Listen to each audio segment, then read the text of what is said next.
two, one. What are we? Some kind of Tuesdays with Moire? Hello, everybody. My name is Ian Taylor, and welcome to our 43rd episode of Tuesdays with Moire and our second Twitch live stream. I'm your host, Ian Taylor. Joining me tonight is my wonderful co-host and good friend, Devon Keane, and my other co-host and acquaintance, good friend, Stephen Beeson. How are you guys doing tonight? Yes, I am. I am here.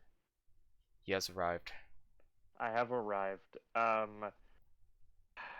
Let me just start by getting us in the mood for this episode. Boom, Oh.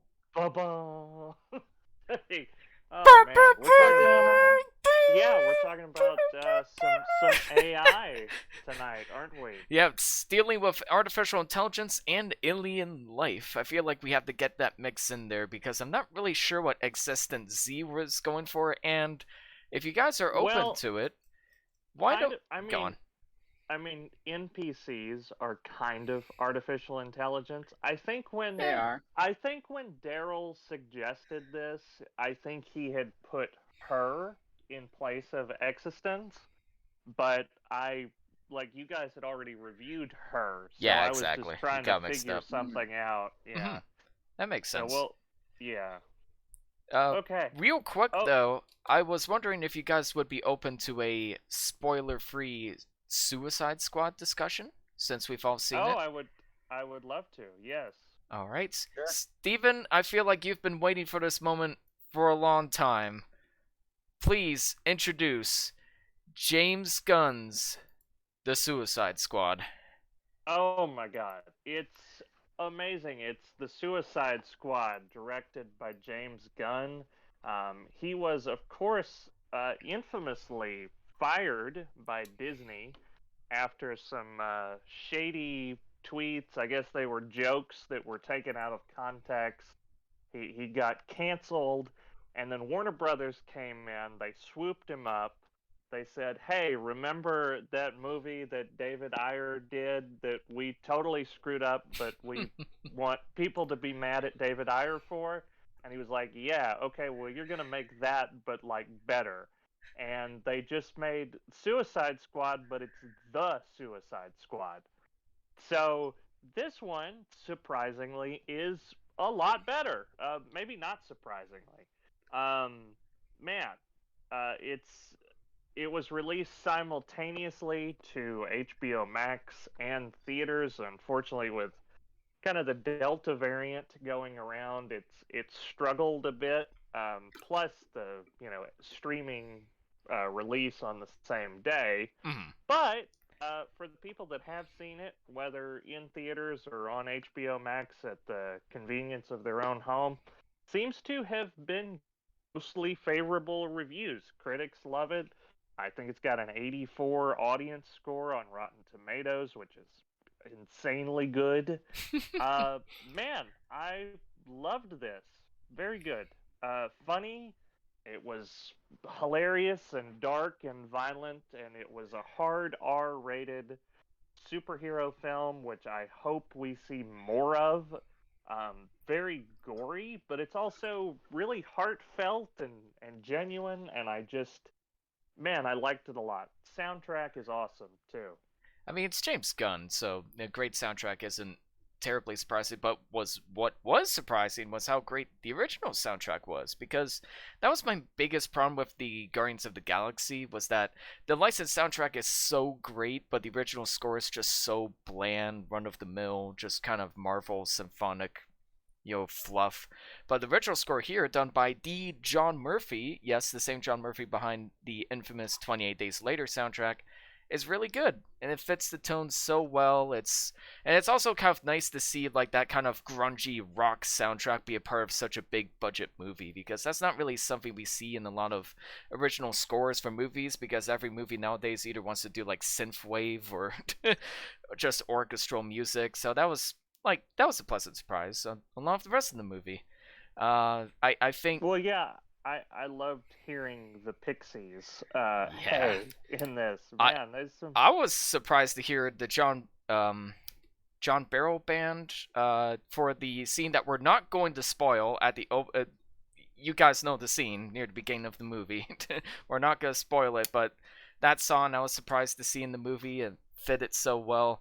It's like they took the Suicide Squad idea of putting in these licensed songs, but instead of just wanting to sell CDs, the songs actually fit. It's amazing how well you can actually make that work. Yeah, I mean, it was very good.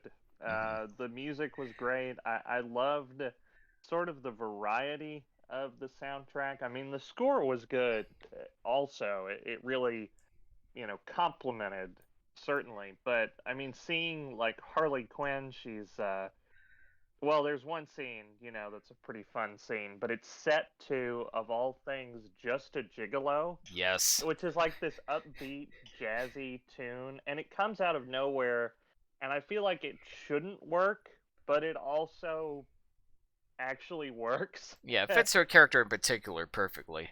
Oh, And definitely. I can't Yeah. believe I'm saying these words, but John Cena delivered a good performance. I can't He believe was I'm saying those words. incredible. I know. And also, I'm just gonna say, like, the Ratcatcher 2, that character Mm-hmm. has just really won the hearts of everybody. Yeah, Like, well, she's basically everybody, the heart of the movie. she is, yeah. And I thought she was incredible. Mm-hmm. Um, She was great I in the thought movie. Some of her she was dialogue was a great. little bit cheesy, but I think she made it work as well as she could. Cheesy. So, but Oh, yes, I'm sorry, I couldn't help myself. ah, I'll see myself out. grown. Devin, All right. what are your thoughts on the Yeah. movie?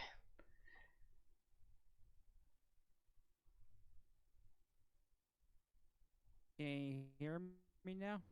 Yes, Yes, now we How's can. the we sound? we hear you.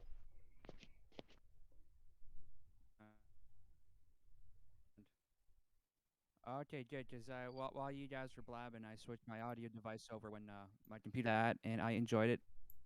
I pretty much got out of it what I expected. A much more fun and jovial take on the whole subject matter. The other one was way too self-serious and way too incompetently put together. This one definitely knew what it was doing. I think the whole thing could be summarized in the first scene. Um, Minor spoilers here.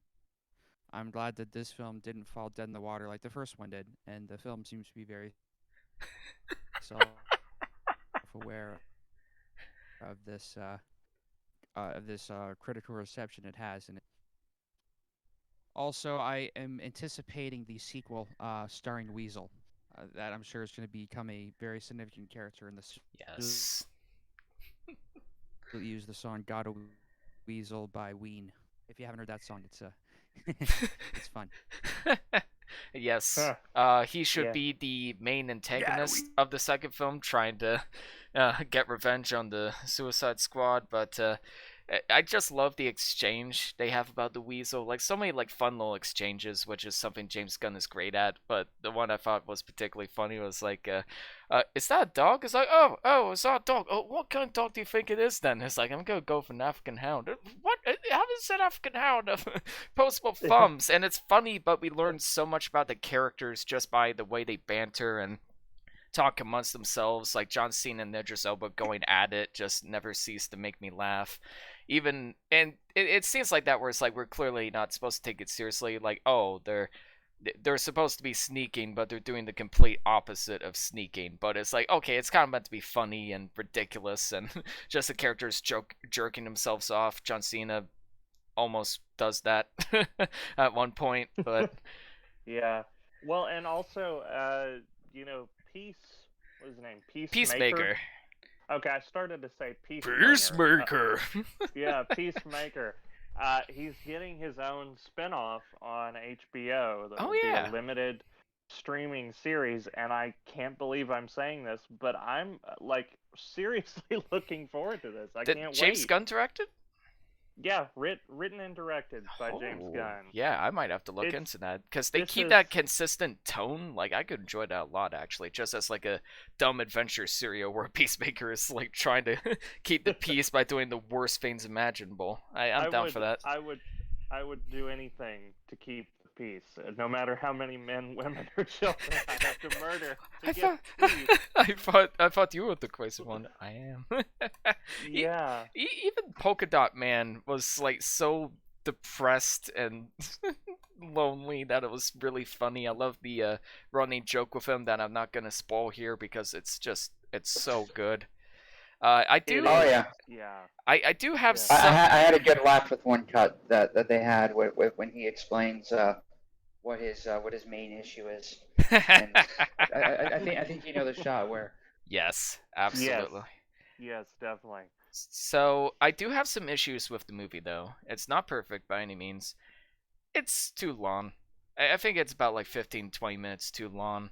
There's some sequences with Harley Quinn that were kind of funny, but sure as hell didn't need to go on as long as they needed to. I think the whole second act was kind of bogged down by, unnecessary scenes with Harley and one too many exposition dumps for my liking, personally. But I feel like the film could have used some tighter pacing because the first and third act are just such a blur. Like, I just had such a blast watching him. The second act was like, all right, now it just feels like we're kind of stopping at DMV for a while. Let's get back to the fun. I mean, it does kind of seem like Harley kind of gets her own movie in the movie, which is, Yeah. I mean, I didn't mind it, I mean, Well, me I guess neither. that's Just kind don't of make it so drawn out. Yeah, well, it's kind of, yeah. I mean, that's kind of a nitpicky thing, but again, I can kind of understand that. And my second Uh, complaint is that, like, James Gunn can never get villains right in his movies, in my opinion. Like, another big issue I have with the Guardians of the Galaxy was that, like, the main characters were so fun and so over the top, and the villains were just the most boring, bland, basic motivations possible. And here, the villains are, again, boring, bland, very basic. And uh, Starro is in this movie. That's not really a spoiler. He's all over the marketing. He was kind of cool, I guess, but just all of the villains leading up to that point were just so dull. There were so many generals that I honestly lost track after like 30 minutes. It's like, oh wait, there's another general. There's more generals. Like, how many fucking generals are in this movie? Like, they all just blended together, and it's such a stark contrast to how like fun and dynamic the main cast is. Like, give me a Willem Dafoe caliber villain. Give me Mysterio to like this really fun over the top villain to match out all the fun characters. yeah, I mean, I thought the Thinker was kind of fun. I mean, But he doesn't do anything. He's just there for exposition. Yeah, they could have done more with him. Oh, yeah. And again, I mean, kind of all of these characters are villains. So, I mean, I kind of get what you're saying, though. Like, the big Starro monster is probably the best. And that definitely, oh yeah, not to spoil anything, but that had some very big Sliver vibes, I thought. Yeah. Well, and I had one problem, again, very nitpicky kind of problem that I had with the Suicide Squad, but it wasn't related to the pacing or any of that. It was just that there's one scene that if you were following the laws of physics, which I know we're, I know what you're talking about, yeah. The Suicide Squad. But there's one thing that really should have killed one of these characters. Yeah, plot armor's a little ridiculous at times, but it fits the tone. Well, and I guess he was wearing some big, armor or stuff, but I was just like, that kind of took me out of it more than the giant mutant starfish did for some reason. Like, I mean, a giant mutant starfish was the highlight for me. I thought that was a cool design, and I like the big eyeball on it. It's so freaky. Like, this, yeah, they even called some kaiju shit at some point, but I like how they took it down. I'll just say that about that whole sequence. I thought it was actually quite disgustingly beautiful. Yeah, that's a lot of this movie. It's disgustingly beautiful because the cinematography even was so good. Like this movie has it has so much style to it. There's a lot of like really creative cinematography and shots. Like there's a fight scene that just happens through like the reflection of the helmet. It's like, how do you even choreograph a fight scene through the reflection of a helmet? Like that's really impressive. It was very, yeah, definitely. That was, yeah, actually, that was a really creative shot. They even had very creative use of titles, which was something the other film tried to be. Like they had some very kind of slapped on titles that were flashy. You can tell the Trailer House had cut those together in the original Suicide Squad, but at this, you could tell that the titles were like pre-planned way in advance. Like the one main city that they go to, they had this one shot where it shows a bunch of junk, but looking at it from a certain perspective, it spells out the name of the town. And I thought that was a really creative, way of displaying that. So it looked like they were intentionally taking all the failings of the other film and trying to rework them from the ground up to be more interesting. Agreed. Which it is a little show offy, but no one likes to show off unless it's cool as fuck. Fuck, that's true. Which this film certainly is. That was a very meta line for the whole thing. Yeah, Definitely. very much so. Enjoyed it a lot.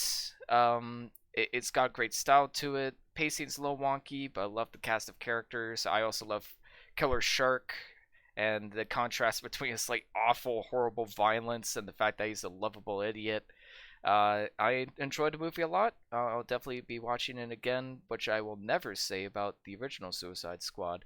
I'd say this is better than the original, but given the fact that I'd rather have a rocket shoved up my ass moments before it explodes over watching the original Suicide Squad again, that's not really saying much, so I'll give it some actual compliments. I think I'm going to give it a 7.5 out of 10. It's so close to an 8, but I think the pacing just holds it back a bit for me, and some of the plot armor.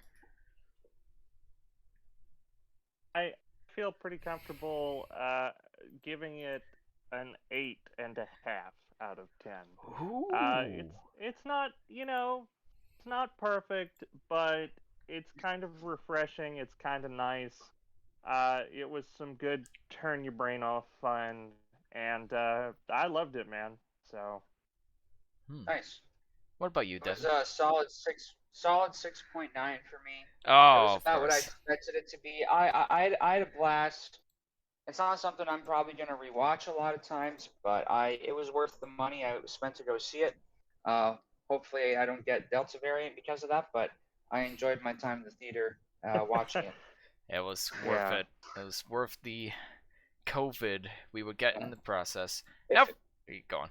I would yeah. also James Gunn and Tarantino both have foot scenes involving Margot Robbie now. There's an interview where, Of course you noticed that. yeah, Of course, yes. they both have the same editor as Once Upon a Time in Hollywood, and Margot Robbie even said to the editor, the editor said, "That's not Margot Robbie's feet. I've seen Margot Robbie's feet, okay, and that is not Margot Robbie's feet." So they had her actually do the stunt, which was pretty cool. Yeah, Yeah. but unfortunately they shot it in a way where it looks like somebody else did the shot, because they meant to go back and reshoot the scene, but they didn't have any time. But that is really her doing the shot. But unfortunately, Yeah, some people very cool. never tell. Now, to quote Monty Python, now for something completely different. 2001: A Space Odyssey, directed by Stanley Kubrick. I believe Steven has not seen it yet. Who wants to Well, I've introduce seen this it. one? I've seen it now, but Yeah. so I'll take ExistenZ. I'll introduce that one. All right. Do you want to introduce 2001, Devon? Yes, gladly. 2001: A Space Odyssey is the quintessential classic, sci-fi classic from Mr. Stanley Kubrick.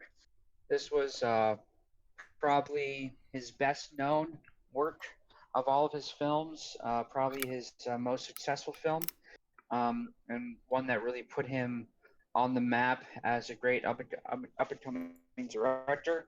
This is such a large film that it's really hard to know where to even approach it. There's been so many theories about the meaning of it and the production behind it. and conspiracies of because of this film that Stanley Kubrick was perhaps involved in faking the moon landing, which is a conspiracy that I'll always refute with the line saying if Kubrick was hired to shoot the moon landing, he would have demanded they shot on location. And that's my main claim to refute that. But yeah, 2001: A Space Odyssey. Where to begin with this film? So it takes place in the distant future of 2001, which was the distant future back in 1968. Of course, yeah. And the film starts off not in the future, but in the distant past at the dawn of man.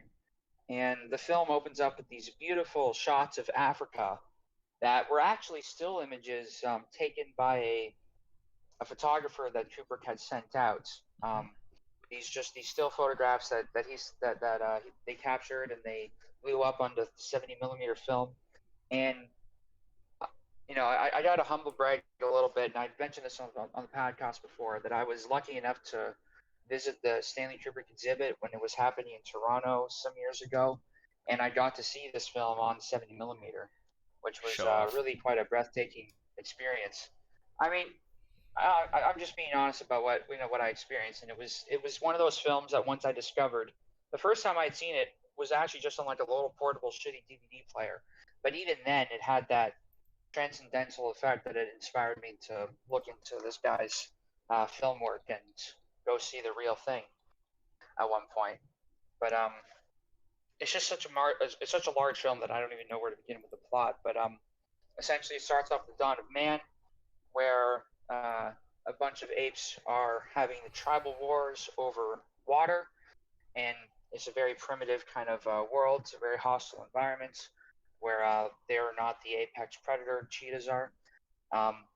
Really gorgeous cinematography in these opening scenes, and I love the shot where you have the cheetah and you have lights catching in their eyes. Apparently, I think it was that shot that inspired Ridley Scott to do that same effect in Blade Runner for the replicants. It's a trick where you have a light just off to the side of the camera reflected on glass at an angle, and that somehow that the light of that will catch into the actor's eyes. And they did something similar, although I think you don't have to do as much work with the actual animals that have retroreflective material in their eyes. They just have a light kind of shine to the distance. But anyway, I feel like I'm rambling. This is it goes from the dawn of man when they happen across a monolith. All these monkeys wake up one day and they encounter this monolith that has many mysteries to unlock that they barely understand. But every time they encounter it, they become inspired. I just lost my train of thought. No. He picks up a bow and he starts smashing it, and that gives him an idea to create weaponry. And then cut to many years later, men have lasers. That's the plot of the movie. Well, in a nutshell. A little bit in a nutshell, but it also a little bit. I'm scraping the surface here. Oh, definitely, yeah. Just to create an absurd summation of what is the initial plot. Anyway, so Steven, I believe this was your first time seeing this film. Yeah. It was, my time. Actually, this is second or third Kubrick film that I've seen. Really? So, yeah. I've got a lot of. You got a big binge list, watching. man. Yeah, I know, man. I got to. Well, this was a film that I've heard people talk about for a long time, obviously. Yeah. I mean, usually when people talk about the greatest director of all time, especially in like film circles where you're talking with a bunch of film buffs, usually Stanley Kubrick is going to come up, or Andrei Tarkovsky. And for whatever reason, I think they get pitted against each other a lot. But what's interesting to me is that I tell you why. Oh, go ahead. Yeah. Well, the main reason that those two are often pitted against each other is because after Supposedly, after Tarkovsky saw 2001, he was both enthralled and disgusted by it because he liked the aspirational vision of the future, but he hated how cold and sterile and inhumane it felt. So his reaction to watching 2001 supposedly was to create Solaris, which was his attempt at exploring space but injecting some humanity into it. As his thought was, Kubrick seemed to show this very clinical, very inhumane, cynical vision of humanity projecting into the future. So Tarkovsky wanted to do the opposite with Solaris. You are sounding a little bit jumpy there, by the way, Devon. I don't know if Maybe that's just a little intentional. Well, so, but anyway, it is interesting to hear other directors like Martin Scorsese and Spielberg and James Cameron, and I mean, just pretty much every, great director who's ever lived, certainly in the last, 30 to 40 years in the industry, has had nothing but positive things to say about Kubrick. And so, watching this and kind of going into it, I was almost nervous because like there's pressure, you know what I mean? It's like, oh man, how am I gonna feel about this? Because I mean, I think we kind of see that with like, oh man, this is really overhyped, and then you go in and you don't know what to think about it. Yeah. But this was that's what my main aversion was going into Lord of the Rings, because people have hyped it for so many years, and I feel like I'm supposed to feel a certain way watching it. Right, and so that was definitely definitely what I was worried about. But surprisingly, I went into it, and not only was it like amazing, I think it was, man, I thought it was incredible. Really? Maybe, like just as much or more than the hype. I realized about 30 minutes. I realized about 30 minutes into this that I've just been like transfixed on my screen, and literally nothing has happened other than just these monkeys like battling with each other, and like trying to describe that to someone that yes, I'm watching these like monkeys beat each other with bones and shit. Like it sounds crazy that would be as compelling as it actually is, but man, it is it's incredible.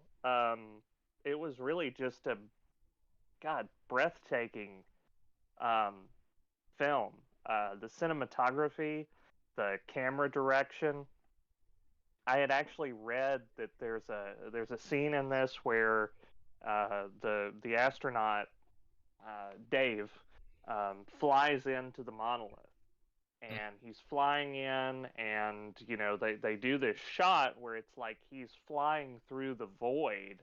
Yes. But what they do is they essentially, like when you're doing that shot, they had just filled these kind of panels with gel and had ran a camera down the center of it for each individual film cell, and they'd also make like little cuts as well to give it like that extra bleeding effect. Like imagine doing that for every film cell in the 3-minute sequence. It's like long.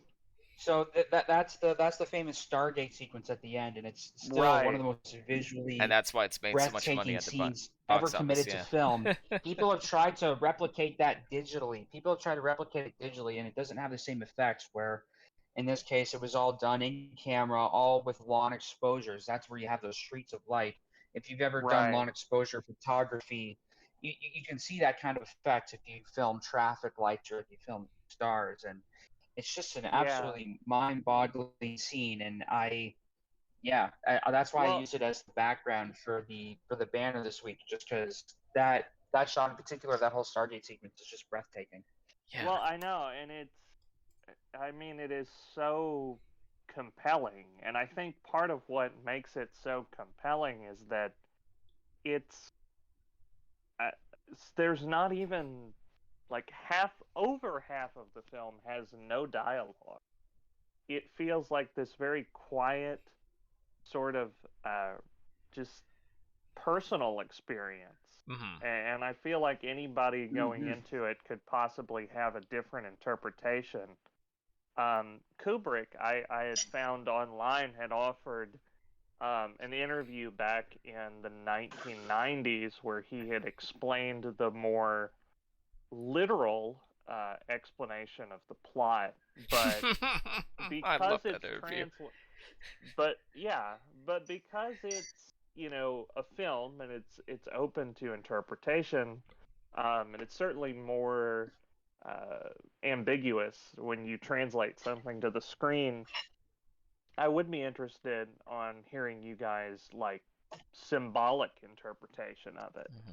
Mm-hmm. Um, the the literal kind of interpretation from what Kubrick was saying is that, you know, Dave, once the HAL computer murders his partner, his crewmate, Mm-hmm. then the you And know all he flies into this monolith, and through the Stargate and through this time and space, he winds up in a reality where these godlike beings have essentially captured him and are using him like a human zoo, that they're just exploiting him, and like he's an attraction for the other beings to come and see.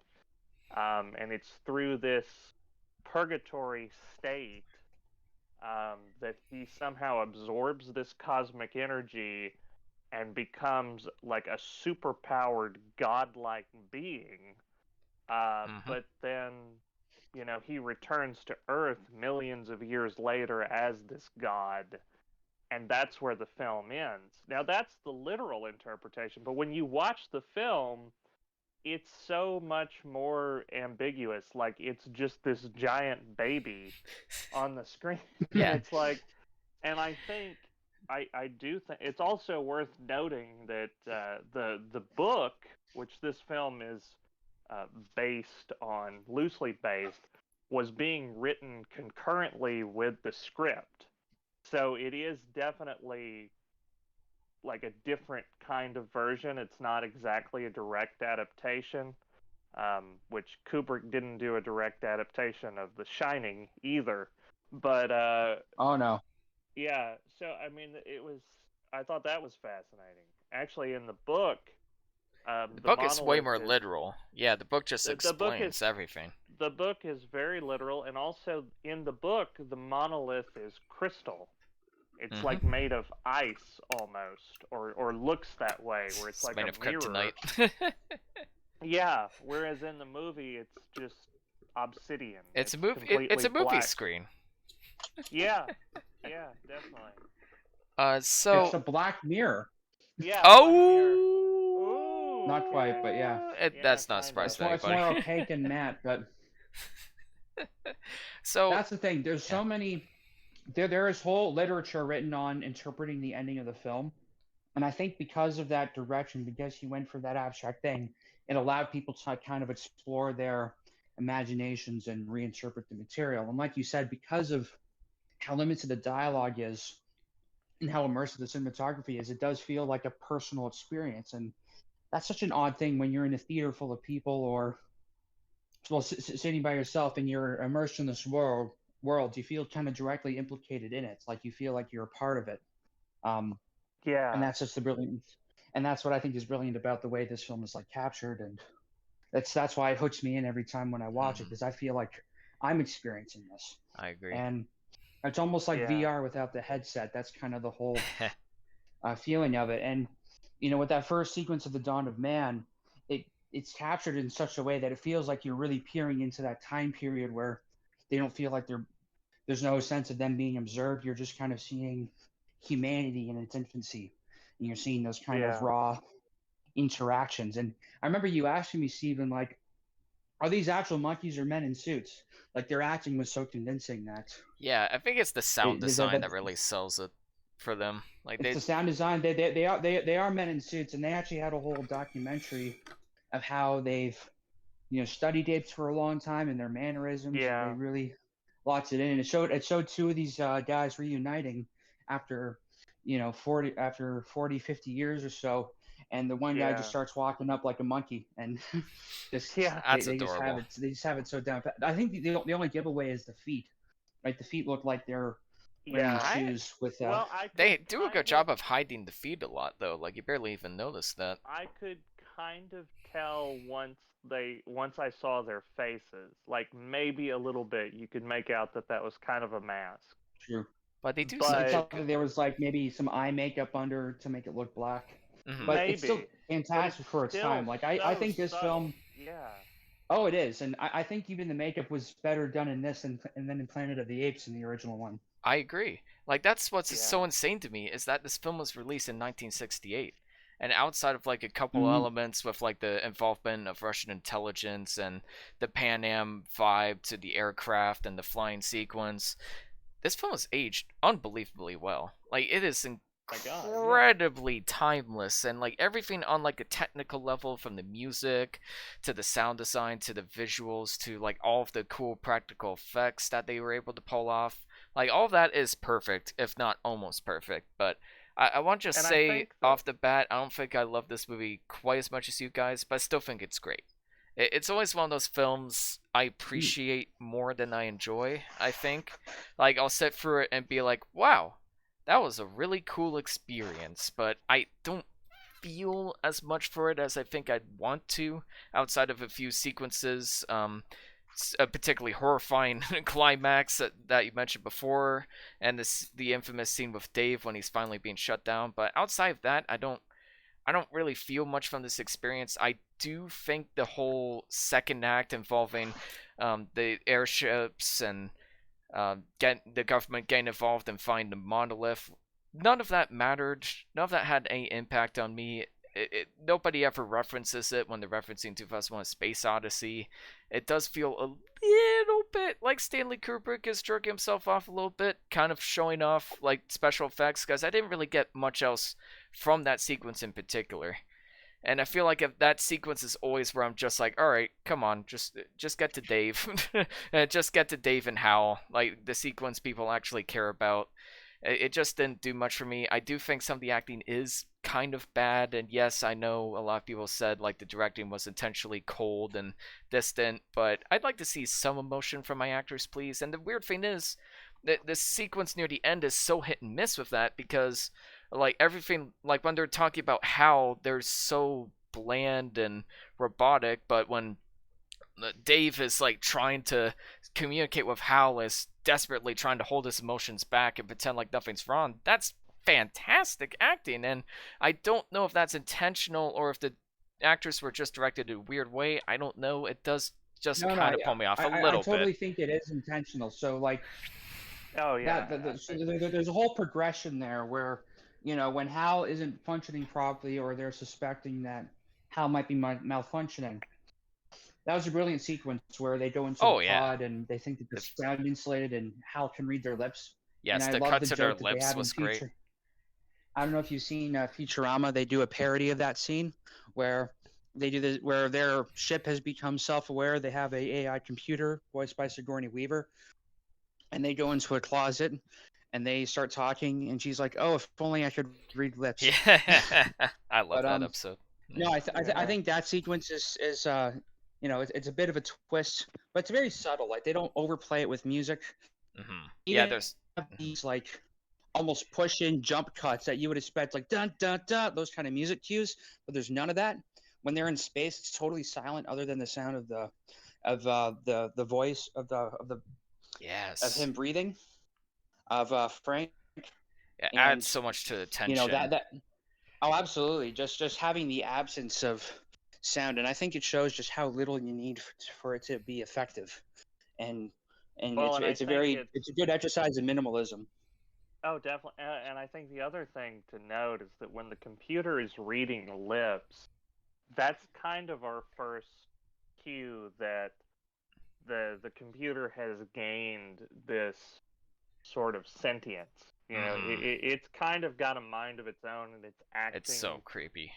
it's acting of its own volition, and it's also acting of its own self-preservation, Mm-hmm. which is such a weird kind of parallel because in the beginning, the monkeys that are just like, learning how to use tools, well, they themselves are, you know, using these tools as a way of self-preservation. They can take this Yeah. bone and hit something like a cheetah or whatever. You're using it for survival. Yeah. They're using Survival it for ape. survival, whereas now the machine has gained the same knowledge and the same idea of survival that these monkeys have. Yeah, And I that's think an And I think interesting that's such an contrast. important parallel Mm-hmm. it is an too, important 'cause- parallel because I think this whole thing is about not just progression through time, but I think it's also about regression. And I think that that's why when the Dave at the end of the film, when he's at his most powerful, when he is at this godlike cosmic level, he's an infant. Mm-hmm. Like I think that's the symbolism is that there's something primitive within us that's like our humanity, um, that maybe we're losing, and maybe Kubrick is making the case for you know uh, rejecting modernity and returning to monkey. I don't know, but it's just a fascinating film. I was really really enthralled with it. Certainly think it lived up to the hype. I know Devon had mentioned some of the conspiracy theories. I know that he had mentioned the moon landing one. One that I had also kind of heard was that uh, Kubrick had also so okay, so HAL, HAL. Uh, every letter of HAL is one less letter than the actual computer company IBM.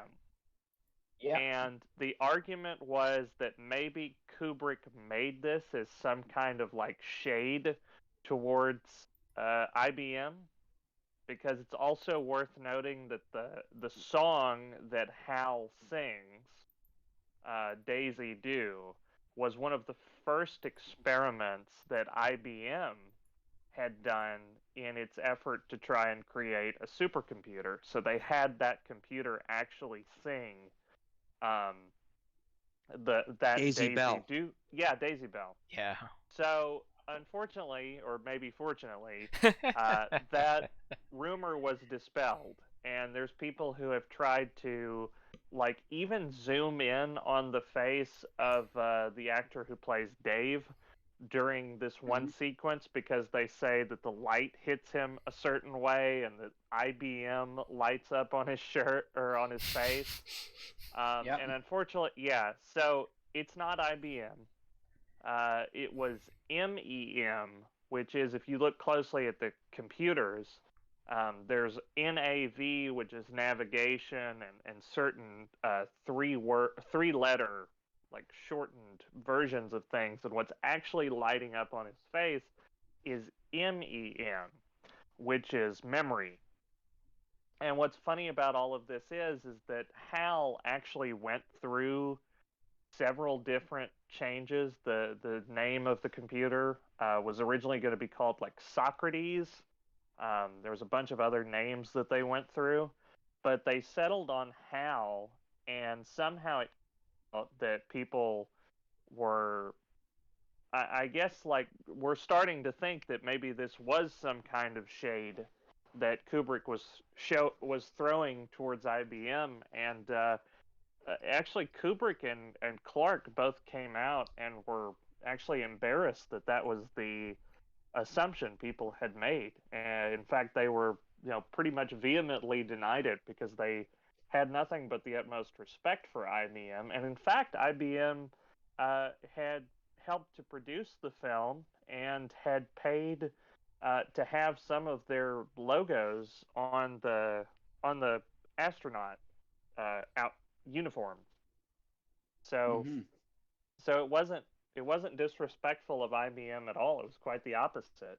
So I thought that was interesting, and I think it's interesting that these conspiracy theories and these deep dives about this film, as Ian had said, are still going on to this day. Like just how timeless this film is.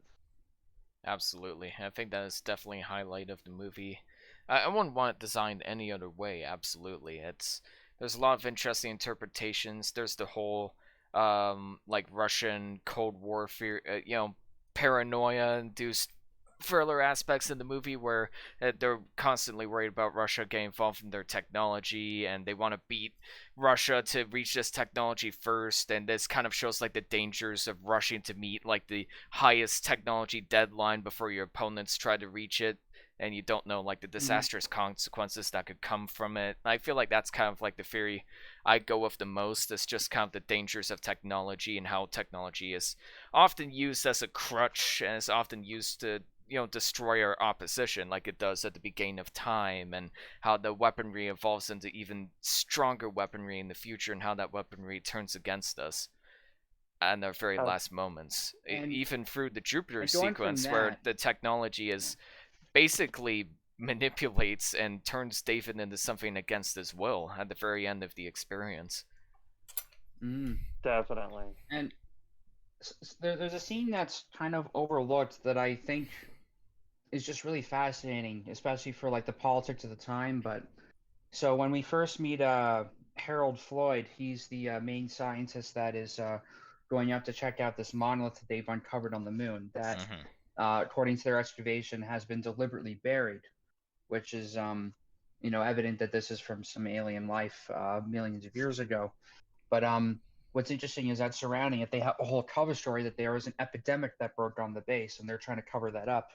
And the way they talk about it, this very kind of stilted, we're talking around the subject kind of way of talking about it. Like that whole meeting, it's like they say a whole lot about nothing, more or less. That's just how the whole, the meeting is conducted. And I just found that really fascinating.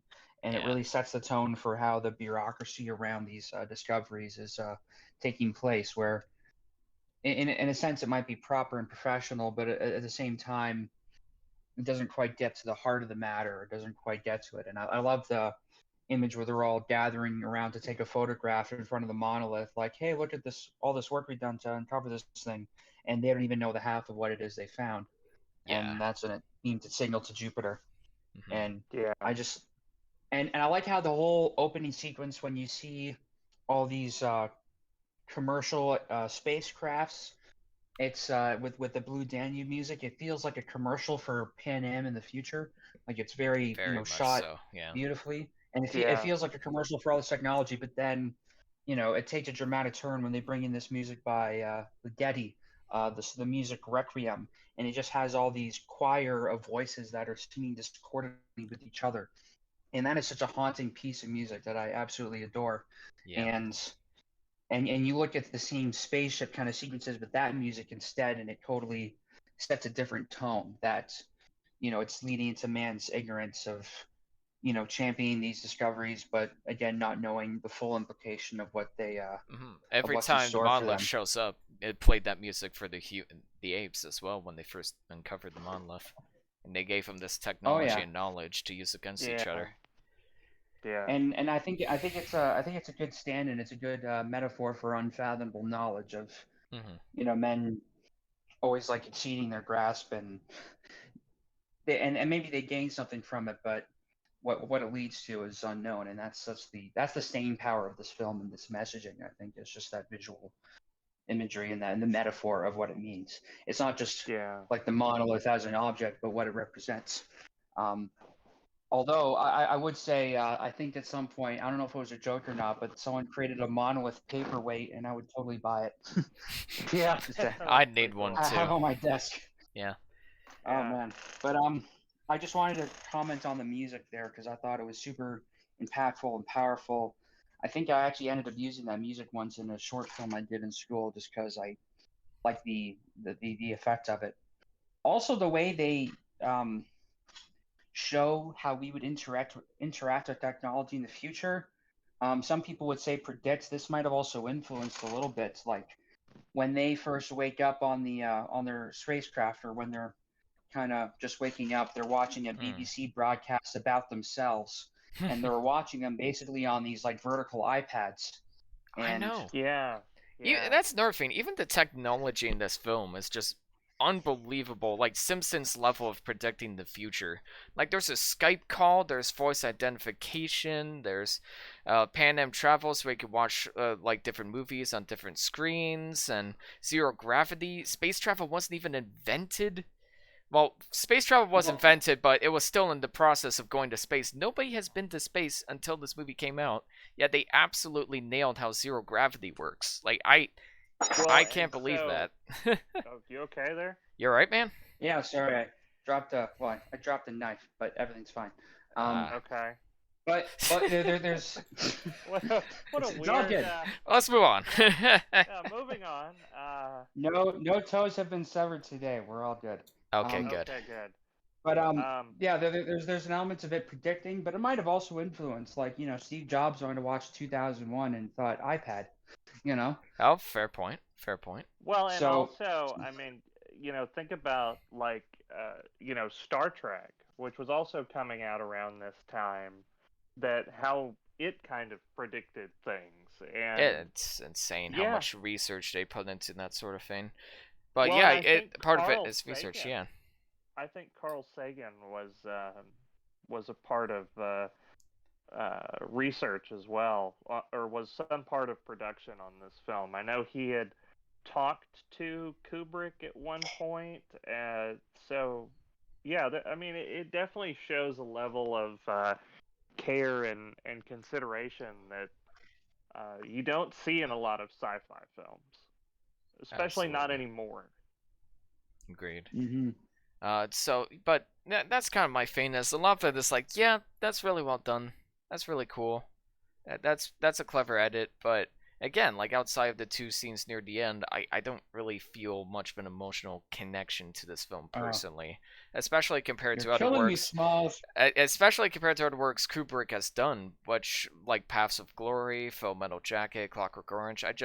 Those films have just really stuck with me beyond just the imagery, but also the subject matter they present.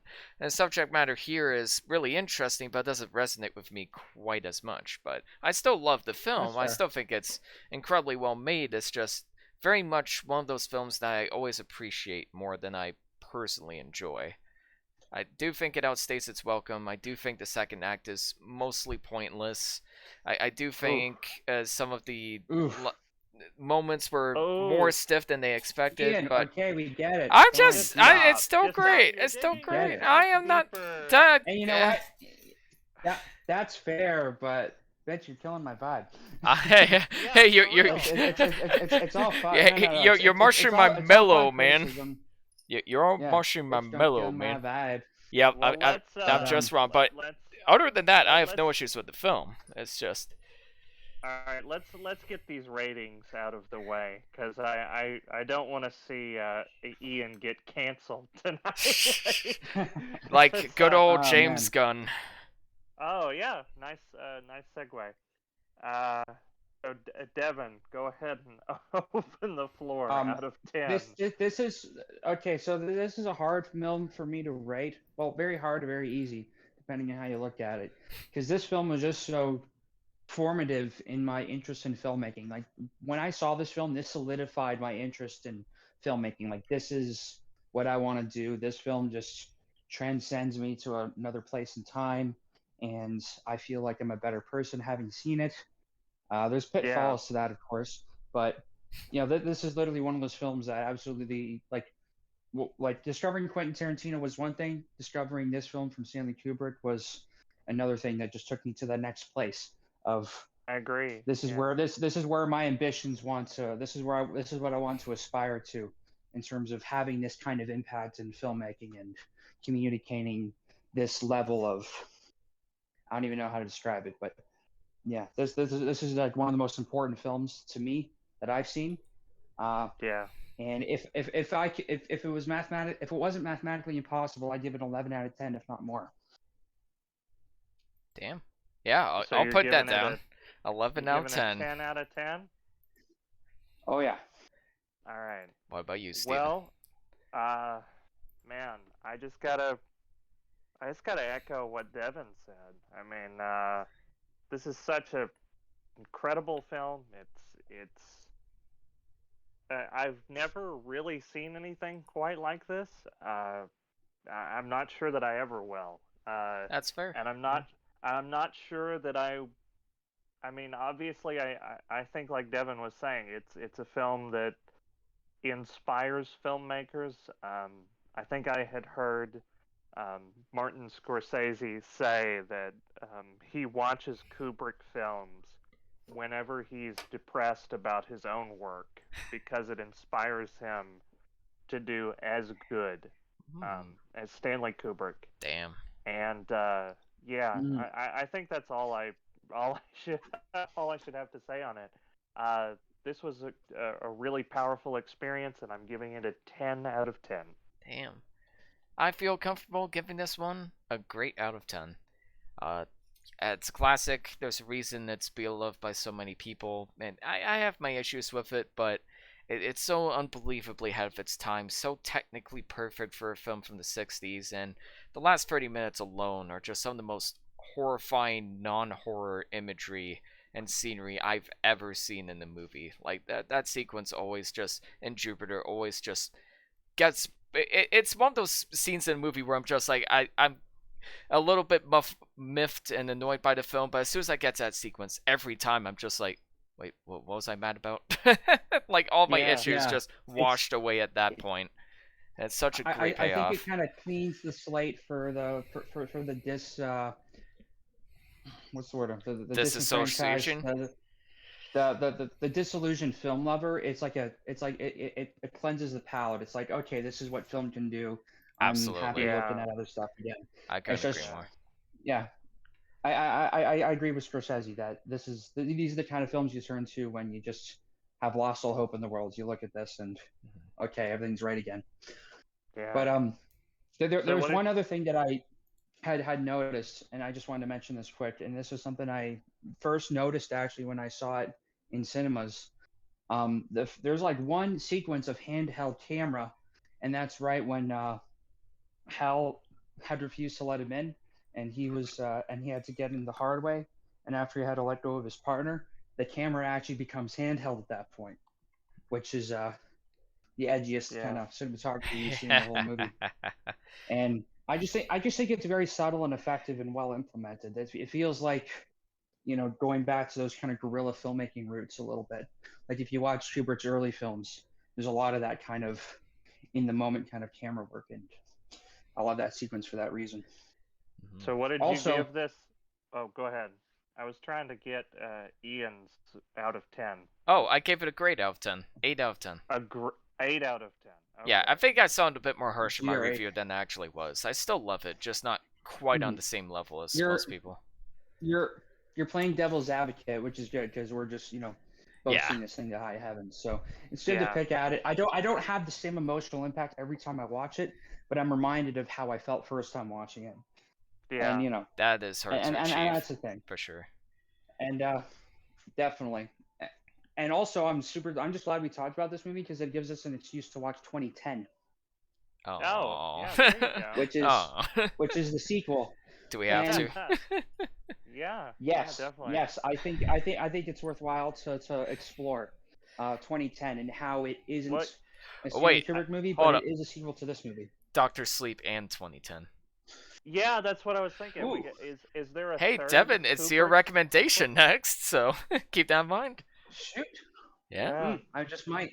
All right. Yeah. But for now, it's time for the next movie. Little movie boy. called Ex Machina. Nope, wait a minute. Or are we doing ExistenZ first or Ex Machina first? Well, we usually do them in order, but whatever works. Let's do ExistenZ. I think we should. Sorry, go on. Yeah, let's do ExistenZ first. Yeah, I feel like that'll be a more interesting discussion, so Steven, take it away. Sure. Spoilers. ExistenZ. It is the 1999 science fiction horror film written, produced, and directed by Canadian film director David Cronenberg. It is a film that follows Jennifer Jason Leigh, who stars as Allegra Geller. She is the creator, owner of a game designer who has designed this bizarre, fleshy port that essentially you plug into your spinal cord. It's like an umbilical cord, and you get to The go in metaflesh through. pods. Yeah, you get to go in through this fleshy blob. You get to go into this alternate reality called ExistenZ, which is surprisingly almost maybe existence, but not quite really. Jude Law also stars as her lover slash bodyguard, who's been sent to protect her. There's a lot of overlapping reality. There's a lot of sort of Matrix kind of, symbolism and ideas, which, actually this was released the same year as The Matrix. Yes. And as the movie goes on, the reality sort of splits apart. There's realities within realities. Yeah. So this was definitely an interesting one. Willem Dafoe, Jennifer Jason Leigh, Jude Law, fantastic cast. I believe that the plot of this creative person on the run was inspired by the author of the book The Satanic Verses, who was also pursued by religious extremists, which is not far off from Videodrome, which is obviously another kind of. I think ExistenZ is like the spiritual successor to Videodrome, and unsurprisingly, Videodrome was kind of based off of another real life person who we've talked about a little bit, Marshall McLuhan. Yep. So Canadian Cronenberg philosopher. So Cronenberg is really into these kind of philosophical, almost cosmic horror, but inspired by real people and all of those things. Yeah, maybe I'm rambling like Devon now, but what you guys think of it? I I don't even know with this movie. I think. Okay, so I don't even know where to start because it's definitely going for like that creepy, weird body horror vibe of films like Videodrome and The Naked Lunch. A lot of this reminded me a lot of The Naked Lunch in particular, but I don't think it quite has the same. Yeah, it's the same guy, but that doesn't mean it's exactly like this film is nothing like A History of Violence. Like even though it's done by the same guy, but he did write it, which does have a huge impact on it, of course. I don't think it's quite as memorable as those other two films. Like those other two films have more of a point to the grossness to it. Like it kind of tied into the overall satire a little bit more. But there are several points in ExistenZ where I'm like, okay, that's gross and cool, and there's some great practical effects. The fetus on the bed remind me of the alien from Alien Resurrection. I couldn't get that out of my head. But so many moments I was like, why did it have to be that gross? Why did it have to be like this? I was never feeling that way about The Naked Lunch or Videodrome. It's and those fun, Janet. And yeah, because that's it's fair. so much fun. Because it's fun, but those films. It has. I think it has more of a visceral impact. Like if you. I when, don't when know it gets about into that. place where you're kind of uncomfortable. I mean, this is the whole elements of body horror, where there's intellectual ideas, but there's that visceral impact of it. Like I'm not a fan of torture porn kind of movies that you see guys like Eli Roth or James Wan kind of, because it's just gross for the sake of gross. Where this, it's about like body transformation and how dangerous ideas could physically manifest into something. Like it's just that kind of, I think it's kind of a cautionary tale for what happens when you get astray with your kind of thinking. It turns the mental into the physical. Well, and that's that kind of body horror realm that Cronenberg kind of takes up. And that's actually been the theme. So this was something that I'm kicking myself that I missed back when it happened, because when I first went back, when I was first going to college, they had a whole exhibit dedicated to David Cronenberg, and I was just hearing about the guy when that happened, and that was the first time I've been to Toronto, so I didn't know how exhibits work, so I didn't go. But the whole theme of that exhibit was evolution, and this is encroaching his themes from Videodrome up to ExistenZ, basically. And this is the kind of theme of exploring about how the human body could evolve and transform through technology and through these other means of people, fucking around and finding out. And that's kind of the whole, literally, and that's kind of the whole theme, and that's kind of the theme of these movies. And when you compare it to A History of Violence and Eastern Promises, that's a different era of Cronenberg. I think from Videodrome up until ExistenZ, he was exploring this body horror transmorphism, and it's after that he kind of changed his direction. He said, okay, I'm going to explore these different things instead, more down to earth, realistic kind of things, where this is more of like a horror fantasy realm, intellectual kind of realm. And I think it's really fascinating to explore. Like, I think the way he looks at people in the video game industry is fascinating. I don't know if I agree with it, but I like the fact that he basically equates these video game developers as religious cult leaders, because they're literally set up in like an old church where they're doing this game demo, and they're all plugged into these meta flesh pods. And Jennifer Jason Leigh's character, she's the owner creator of ExistenZ, and she keeps her game pod in a ski boot. And that was something that Cronenberg was trying to figure out how she would carry it around, and someone kind of came up with the idea of a ski boot, and he wasn't sure about that at first, just because it seemed weird, but it just happened to work. And it would make sense if you have the only copy of this game and it's precious material, you would kind of disguise it to make it not look like that. And then the skiing ends up connecting with the chalet that they go to later with Ian Holm to repair it. It's weird how like the technicians are also kind of like surgeons in this world. It's like they have a crossbreed between technological language and medical language. Like, oh, my game's been contaminated when it has a virus. And I like that kind of. It is kind of a grotesque way of looking at it, but I do think it says something about the way we interact with technology and how personal it becomes. Like, she's stroking her game pod like it's a pet, essentially. And I think, we kind of develop an intimate relationship with our technology, our mobile phones or our computers we interact with every day, and we connect with other humans through it. So it is kind of this meta digital human interface. Well, there's something there.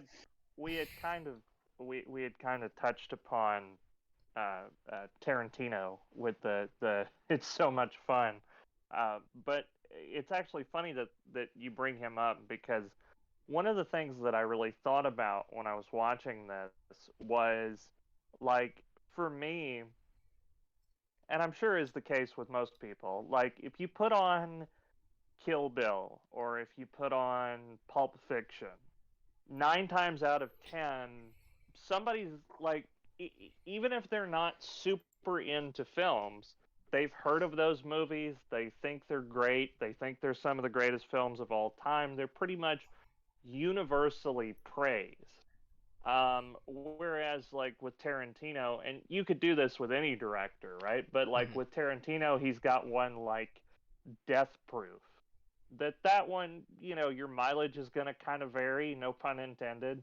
But it's a film that I feel like was made for the director, but also for the diehard fans of the director. Like, and so I was at least glad that going into this, I had seen Videodrome, I had seen The Fly, I had seen Crash. I had kind of familiarized myself with Cronenberg, at least of this era, because there is a lot of this that feels kind of like a greatest hits reel. And I feel like, now I loved it, but I also could understand if it's not quite to someone's taste.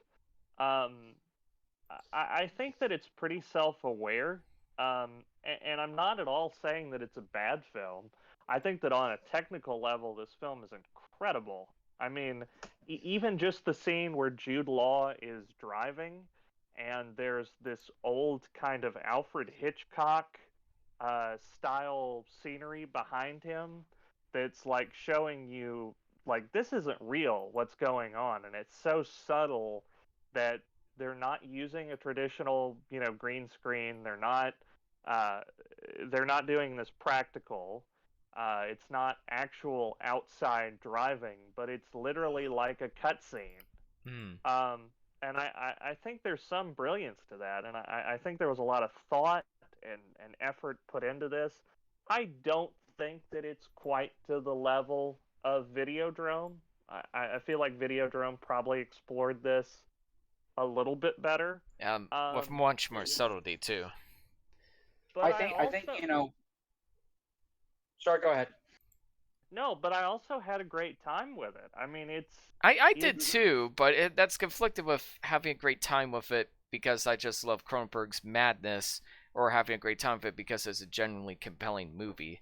And I think that's why it's so hard for me to review this film. I think it is a compelling film. I think parts of it definitely are. I think this pushes maybe... I think there was a good reason that Cronenberg kind of switched his directions after this film. I do think he did some great stuff with it, although you can tell the whole video game world is just a little outside of his wheelhouse, or it's of a generation that he doesn't quite relate to, because he pairs video gaming with like religious stuff. And if you ask gamers, I don't think they'll agree with that. But then again, if you ask a cult member if they're in a cult, they're going to say no. That's a weird good point. It's bizarre. It's like, I think of that GIF from the new Avengers thing where it's like he's out of line, but he's right. Yeah, no, definitely, yeah. Because you can tell that he looks at the world of video games from a very different perspective than people who grew up with them, right? Like we have a very different idea of what these things entail. We don't feel ourselves physically bonded to it, but maybe it's because we've never severed the umbilical cord to begin with. I don't know. Well, I mean, also, I mean, David Cronenberg is definitely a lot older than probably everyone here. Yeah, that definitely doesn't help. He's 78 years old, and so, I mean, you got to think about, like, video games. Like, if you go to your mom, like, any one of us could go to our mom right now and be like, hey, I need, some money. I'm going to go buy a video game. And it's like, oh, is that for your Nintendo?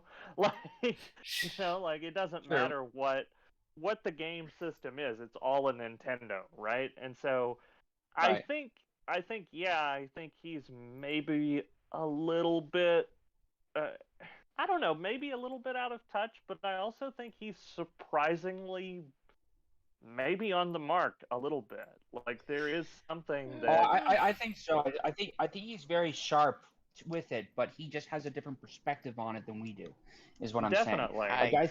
I think from his point of view, he's tack sharp, and this makes all sense for someone who didn't grow up with video games, or video games probably came up later in his life when he's in his 30s or 40s. Maybe you got some arcade games that are just kind of coming out, and it becomes this like thing that seems like a passing fad, but then that turns into like this worldwide phenomenon.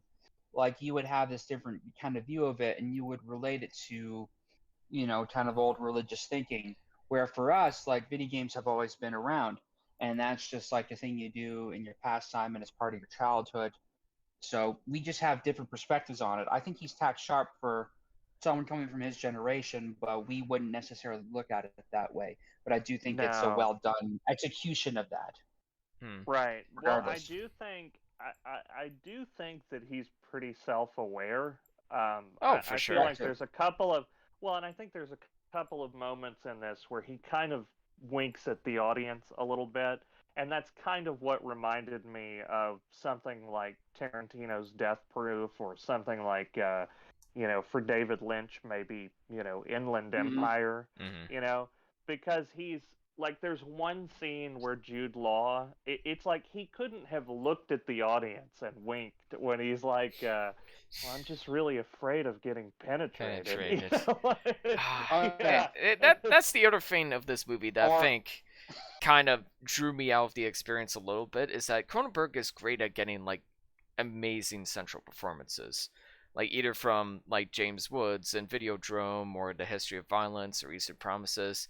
I think Jennifer Jason Leigh was great in this movie. She was very creepy and uncomfortable, and Oh, she was she definitely incredible. nailed the tone. I really don't like Jude Law in this movie. I really think he's just painfully bland. Like his heart just wasn't into it, and he always pouted. He always pouted like a 5-year-old, and I just every time he did that, I laughed unintentionally, even if I was supposed to be taking the scene seriously.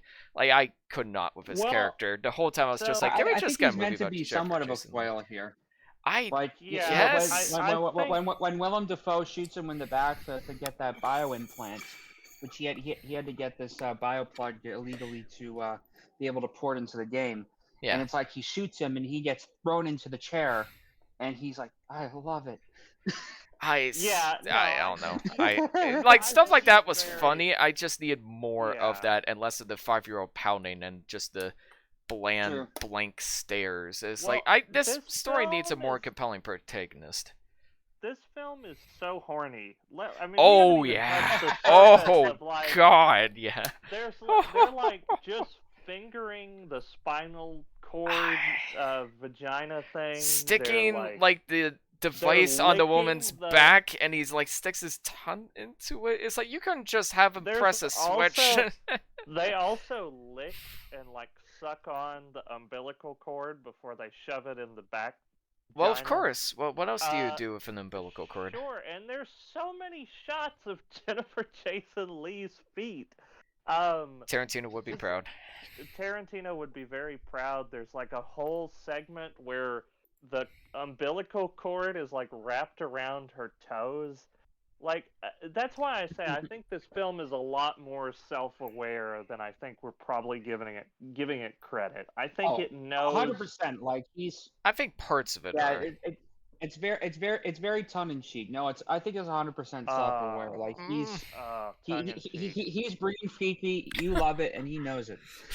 Oh yeah. Yeah, well, and it's I love it. Yeah. No, I mean I had a blast with it. I also liked the ending. I thought that was that was the best scene. I thought that was pretty cool. I thought that kind of ambiguous, like what's really real. And it's not too showy or cheesy about it either. It's just it leaves just enough to the imagination. So many twist endings too, eh? Like it is a '90s film after all. This came out the same year as The Matrix, and they both kind of explore the same thing. But I think this film, with a much less budget, almost goes deeper into the concept a little bit. Oh, absolutely. I would almost agree. Yeah, I would wholeheartedly agree. But that's coming from someone who just liked The Matrix. I think it goes just as deep, if not a little deeper, but completely in the other direction as The Matrix. But they both explore like. There's this whole idea that when they're in the game, there's like reality bleed through, that these video game characters somehow manifest. I think it was a super smart, practical, but effective decision to have the video game not look any different than reality. And basically that just means that you have a different set, but you film it with the exact same camera. Because it's a biological thing, they perceive the video game worlds almost indistinguishable from the real world. But characters act like NPCs, which is kind of bizarre when you think about it. So, to give away the ending, it turns out that ExistenZ isn't the real video game. It's a game called ExistenZ, which is stylized very similarly. Plot twist. And yeah, what a twist! But and all the characters that they encountered in the game were real people that were there. But the one guy that they interacted with, who completely acts like the NPC, was an actual character in there, and I'm like, did he have no agency in that at all? I don't know. That just seemed bizarre to me, because I thought he was clearly supposed to represent like an NPC where they're stuck in a game loop and they have limited options of things that they have to say. So it's kind of interesting, like, and that's where maybe people could critique his view or understanding of video games languages and what the agency of the player is in a game. Yeah. Well, it was also funny to me that, like, it doesn't really like, it's so open-ended. It really doesn't answer whether they're in the game or reality. I mean, I kind of got the impression that they were in another level of the game somehow. But I wasn't sure. I mean, there's a whole sequence with, like, at the very end, they pull these guns on one of the players who was there, because it's supposed to be that, Jude Law and Jennifer Jason Leigh, they brought their own subconscious from the real world into the game, and then the game within the game. So now that they're back in reality, we find out, like, spoilers, but now we find out, like, oh, they're the crazy extremists who kill the game developer. But there's still this element of, like, I mean, they pull the guns off an attack dog. Like, they pull back the dog fur, and that reminded me of this, Reboot. like, That was so weird. Like, this dog saddle harness for, like, 2 pistols, and they hold them out, and it's like, that's like some Grand Theft Auto shit. Like, yeah. So I don't. Not to mention the fact they left the dog with someone to babysit for the whole time they've been plugged in. Like, they've been plugged into the game for 20 whole minutes, and this person's watching their dog. Do you think they would have noticed petting it? Oh, this is actually a sheet on here, and there's 2 guns under here. Do you think that the person wouldn't have noticed that? Yeah. So I don't know what to draw from that. I mean, like I said, it's interesting. Yeah, that's well, either way, despite my issues with this film, this will guaranteed be a better exploration of living in a video game than Free Guy. That much I can guarantee. I will. Oh boy. I will agree with that, and I will also say this is a better exploration of being in a video game than Serenity. Or I thought you were gonna say gamer. I'd be like, yes, 100%. I thought you were gonna say Ready Player One. Yes to all of those, honestly. We should talk about Serenity at some point. It is. Does it strike that so bad it's good gold? Yes. I will look into it then. Kind of. You sold me. As much as this, as great as this film is, I don't think anyone will ever beat Spy Kids 3D. Yes, that is the best. That's the best. I agree. Just real quick, I want to say, like, I did kind of shit on the movie a little bit, but I'm so conflicted because there is a lot I do appreciate about it. The practical effects are amazing, as always, in the Cronenberg movie. There's a lot of, like, really creepy cinematography and uses of lighting that was really effective. The contrast between the real world and the video game world was really clever, not just a way to save budget, but it also had a thematic purpose to it. And it does explore some interesting ideas. The video game stuff, yeah, that bugged me a lot as someone who's into video games, but, like, the exploration of, reality coming close to, like, our fictional reality and how much of a bond and obsession we have with technology, those ideas were kind of interesting to explore. But that's conflicted with a feeling that, it's weird. Like, you say it has a visceral reaction. I didn't feel for that as much, and I think that's just because I wasn't as emotionally invested as I wanted to be with the experience. Yeah, but, Videodrome is arguably, like, way more excessive and way more intense and probably even more horny, believe it or not. Yeah. But I didn't feel that as much. I wasn't as distracted by the vibes as much in that movie. And maybe I definitely need to watch this again to get a better view on it. Not watching it with my mother would be a very good idea. But there is a lot to appreciate for sure. It's a very conflicting, strange, bizarre experience, and to be honest, I wouldn't want it any other way. I don't know. This is a perfect time where I hate rating systems, because I really don't. I'll give it a 7 out of 10. I guess I'm really not sure. This is one of those times where I wish rating systems didn't exist, but I'll give it a 7 out of 10. I'll definitely check it out again on my own time. Maybe with a girlfriend in the future. This would be a fantastic date movie. I'm not being sarcastic about that at all. Yeah, but what do you guys think? That's a good litmus test to see if your relationship is going to work out. Like, if this can't be us, then I'm not interested. Yeah, this is a test. Yeah. But what are your guys' final thoughts? If I can't lick your umbilical wound, like, what are we? Yeah, doing? I don't see a future with us together. Sorry, that ain't gonna happen. What about you guys?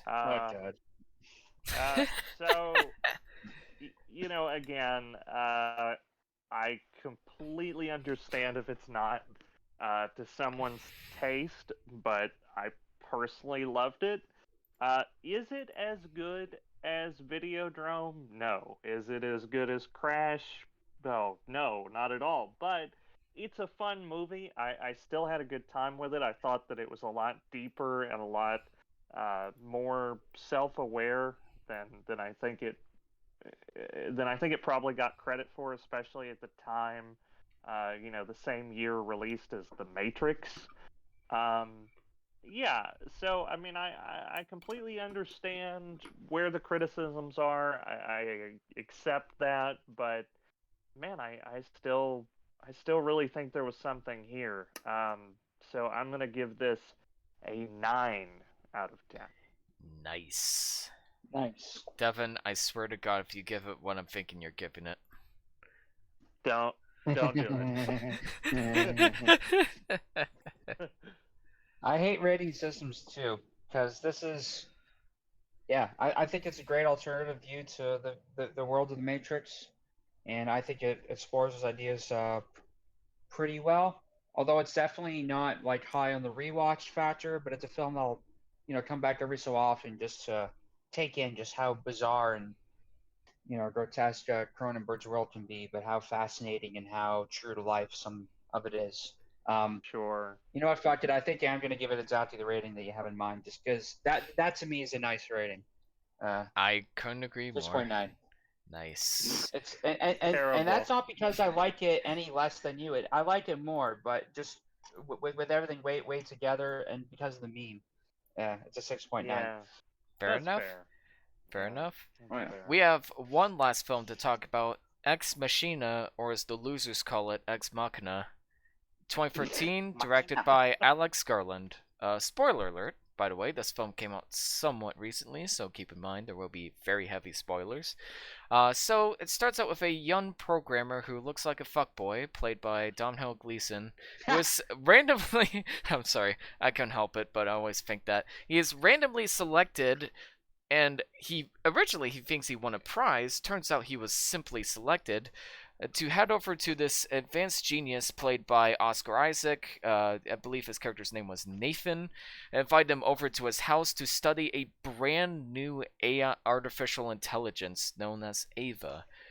But as Domhnall Gleeson Nathan interviews Ava, I'm terrible with names, he discovers that Ava isn't quite liking her new surroundings and finds out more horrifying information about Nathan, and eventually agrees to attempt to help Ava escape from Nathan's clutches. And that's the basic gist of the movie. I saw this movie on a whim in theaters. There was just nothing else around, and hang on, I gotta change something on the stream real quick. There we go. I saw this on Women Feeders. I had no idea what it was about or who was even in it or who directed it. I just went in blind. My friend just said, trust me, it's going to be great. You're going to love it. And it was great. And I did love it. And I watched it again. And it has its issues, but I don't care. I love this movie in spite of it all. There's a lot of really great setups and payoffs, a lot of surprisingly well executed exposition that didn't just feel like huge dumps of exposition. It was either very efficient or just told visually. All the performances were great, even from Oscar Isaac, who I normally hate, but it just shows that in the right role he can really pull something off. I love Nathan's contrast. He's this genius, but he's also this kind of douchebag who kind of goes to the gym and drinks a lot and passes out on his bed. That contrast was very interesting and a very unique and entertaining take on the typical mad scientist we see in these kind of movies. It added so much personality to his character. Ava's great. The visual effects are absolutely stunning for a movie with such a low budget. It even won Best Visual Effects, and it's the lowest budget in history to win a Best Visual Effects Oscar on top of that, which is just insane. And yeah, there's so much I love about this experience. It haunts me to this day. The twists are so well executed and make perfect sense when you watch them again. And yeah, I know it has its issues. I know some people think it's really overrated. I don't care. I love this experience. But Steven, was this your first time watching it, or? This was my first time watching it. And how did it hold up? I think it had some problems. I mean, I did, I did have a good time with it. I think, as you had said, Oscar Isaac really was the standout performance here for me. Absolutely. I thought he was. I feel like I would have rated this film maybe lower if it wasn't for just how good he is. Mm-hmm. Domhnall, I can't even Domhnall pronounce Gleeson. Domhnall Gleeson. He's kind of he's kind of blank in this. I was kind of Yes. wanting a little bit more from his Yeah. performance. I think that he kind of does what a lot of people have to do in certain fantasy sci-fi movies, which is he's like, "What's your job? You get exposition dumped on you." Oh my god. Yeah, I'd argue that's kind of the point. There is like a thematic purpose to him being bland, and the fact that he's getting used by all of these people. It's the dynamics of his sort of characters that make him more interesting than the character himself. Sure, I agree. Sure. I kind of wanted a little bit more from him as a lead, but again, I mean, I kind of understand it. Alicia Vikander was great in her performance. I thought she was just incredible. I think the pacing was a little bit slow, but as with, I mean, all the A24 films, there's always this incredible attention to detail and cinematography and production design, and they're always very nice to look at.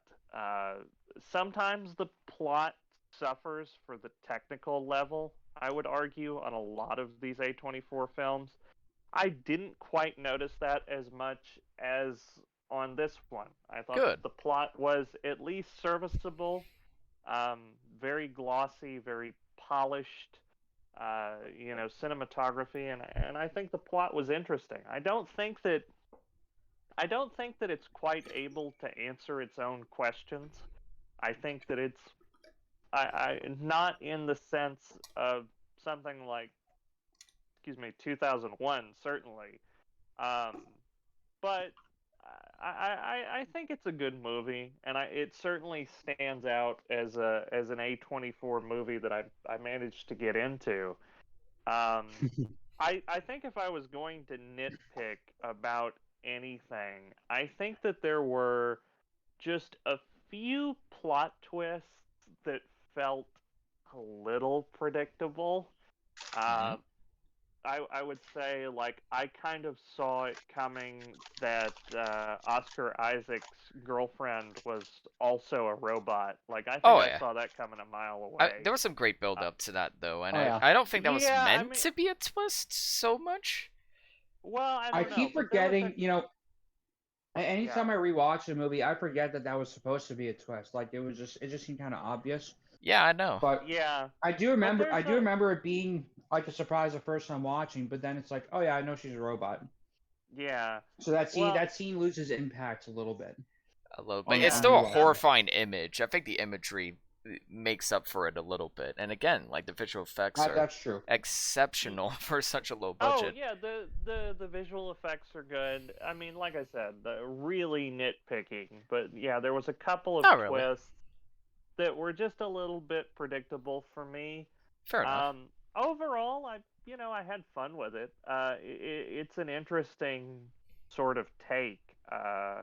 This was actually inspired by the AI in a box, which was a real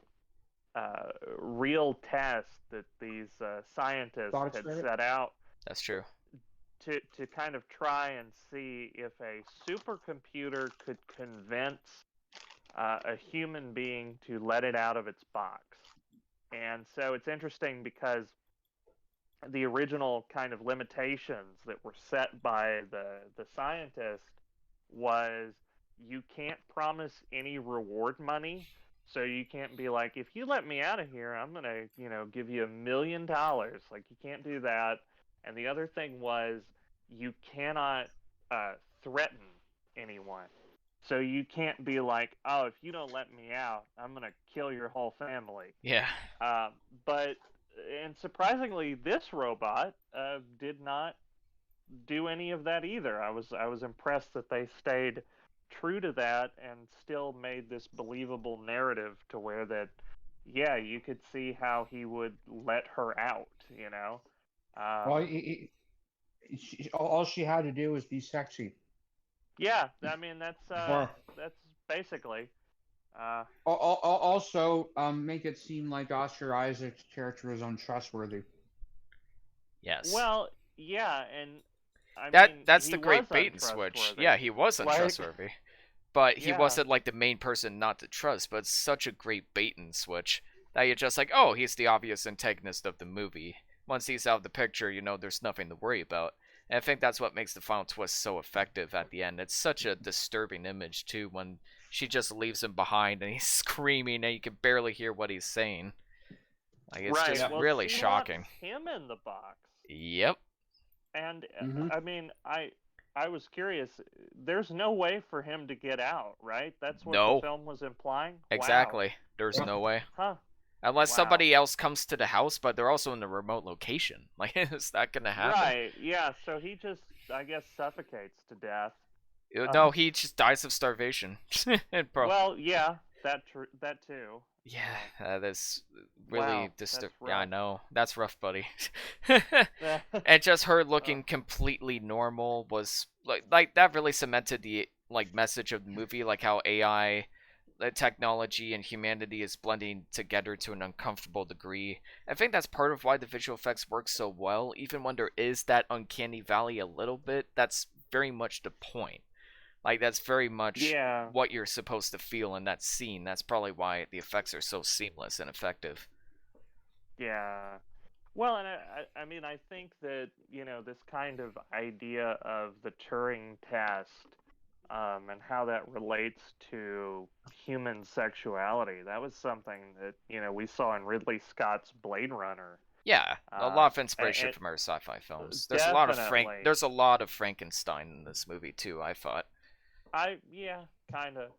But I do. I think it's I think it's cool that it kind of wears its influence on its sleeve, Mhm. where I think a lot of other films that try to do these things try to be very maybe indulgent in a way that Cough Avatar. My film has nothing to do with Pocahontas. Yeah, no, seriously though, this is more. I feel like this is more kind of knowing. Yeah, it's like a respectful homage Definitely. while trying to do its own I thing. I do love the direction of the production design, though. I thought the architecture of the whole estate that he has is quite beautiful. The sort of modern architecture kind of clashing with the nature around it, but kind of living in harmony at the same time. Mhm. It's a really beautiful building, and I forget what the name of that building is, but if I remember correctly, pretty much his entire property is all of Norway in the movie. Basically.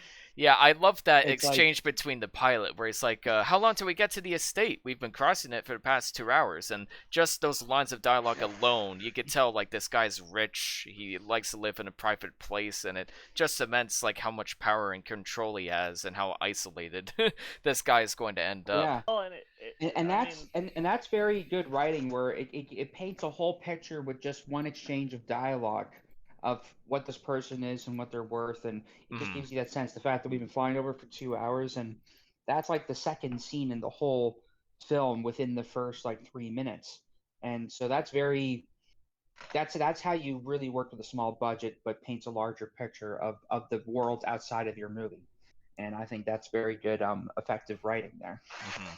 Yeah. But well, and I also, I mean, there's a lot of feeling of isolation in this movie, not just from Oscar Isaac's character, but I mean, the guy Donald Gleason. There's like this whole thing that Oscar Isaac specifically designed the robot based on sexual preferences, like Yeah. that they had gone through his porn history, which is kind of horrific. In a very like cyberpunk sort of way. In an effective way, yeah. Another common theme of the movie is like the lack of privacy. and how our privacy is always getting invaded by other people, and that just ties that into that theme beautifully. Yeah, definitely. Definitely. Mm-hmm. Like the constant cameras watching everybody in the hotel, the kind of like Oscar Isaac's insistence on always trying to watch everybody, and a lot of people complain that Oscar Isaac is kind of stupid in this movie. Like he lets a lot of power outages go out with like and doesn't really treat it too well. But I think that's also kind of the point of his character. Like he has all this amazing technology at his fingertips and he doesn't know what to do with it.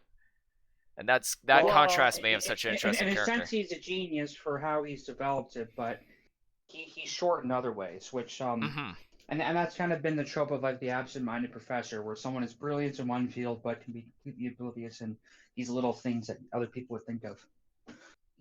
Mm-hmm. Definitely. Well, and I mean, also, I mean, that's kind of true with, real life. I remember. Yeah. Mm-hmm. I think there was a stand-up comedian. I'm drawing a blank on who it was, but he was talking about that, like, people who are garbage men sometimes have like more intelligence about certain things than people with like PhDs. And it's like it's kind of, you have people like Jordan Peterson or Neil deGrasse Tyson who say these incredibly like intelligent things, and then the next minute you're like, bruh. So I think that's probably true to life a little bit. But yeah, very much so. Yeah, so and I also thought that it was there's one scene that I thought was kind of silly, but I also kind of enjoyed it, which was Oscar Isaac's dancing. Yes, like, that is the best comic relief scene in 21st century. I love it. Hilarious, and I was like, it's what are they so doing? Great because you're like, what's going on here? Like, what the fuck? You feel just like Donald Gleason that scene. Yeah, no, and it's obvious that like it's so silly and so over the top, but it also kind of works, and it kind of lets you buy that into... his character would do that. Like it just tells you so much, like how little he cares about the entire situation he's in. Definitely, and it well, also... I think when he's like this far into the process, like for all that he's drawn. Yeah. Mm-hmm. Absolutely. So, but yeah, I mean, it is interesting, and it works. I mean, there's a lot about this film that works, which was surprising. Mm-hmm. I'm glad you enjoyed it so much. Little issues I did have is, yeah, like you said, Donald Gleason. Like, while there's a reason he's a blank slate, he definitely is very much a bit of a blank slate, and I thought the death of Donald Gleason was a little bit unsatisfying. It was a little bit lame. Like they just kind of run down a hallway and slice his neck, and that's it. Oscar Isaac, I expected, I feel like Oscar Isaac. I feel like that's where the budget kind of ran out a little bit. Like they planned something more interesting, but I just expected the film's demise to either be a little more tasteful. I get either more tasteful or more. I thought it was quite tasteful. I thought it was very subtle. Like the way that they went about it, where I don't know, it's just the way it's shot, I guess, felt a little bit awkward to me. Like, yeah, Alex Garland does not know how to shoot a scene of somebody getting murdered. No.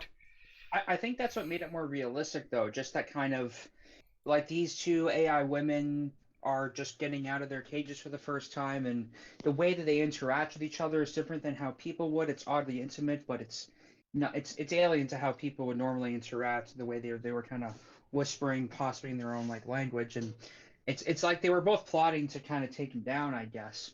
Mm-hmm.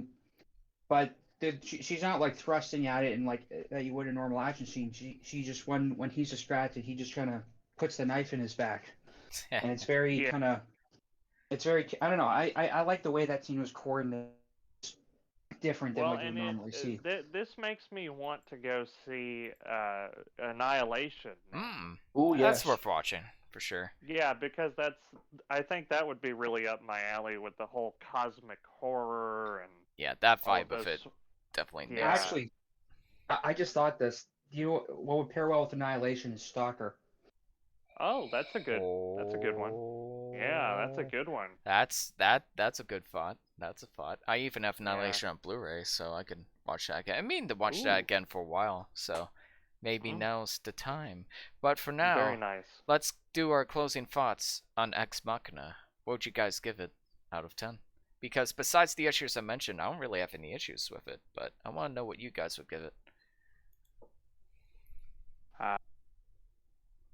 Well, should I open the floor, or Devon, you want to go? Go for it. Go for it, man. Okay. So, usually not a fan of the A24 Bear.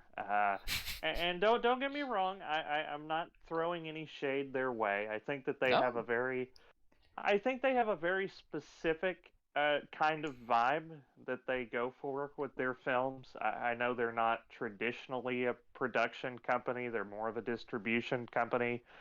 They do produce some, but I do notice that a lot of the films that they produce are these kind of, independent, sort of psychological, thoughtful art pieces, and I think those kind of are hit or miss for me.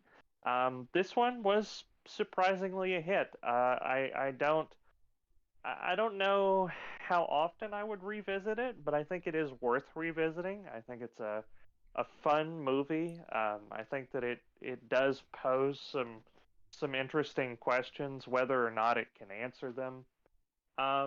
Yeah, I think the cinematography is gorgeous. I thought it was well polished, kind of glossy. I thought it was amazing. I thought the practical effects and the special effects were really well done. Yeah, there's a few problems here or there. Donald Gleason is kind of Frodo from Lord of the Rings. Like he just a little bit. Yeah, but overall, I had fun with it, and I will give this a 7.5 out of 10. Very nice. Devon? Yeah. Please don't. Please don't. Just. I could smell the wood burning. No, it kind of disconnected on my end, so I missed what Steven's last remarks were. But yeah. I thought it was a really well-produced film. I saw it shortly after it came out, and I remember really connecting with Donald Gleason's character. Not because of his interesting character, but he's just plainly written enough that he kind of worked as a self-insert. Mm-hmm. Sure. And I really believed that they were going to get together at the end when I first watched it. How naive I was. Yeah. Yeah. Look how they massacred my boy.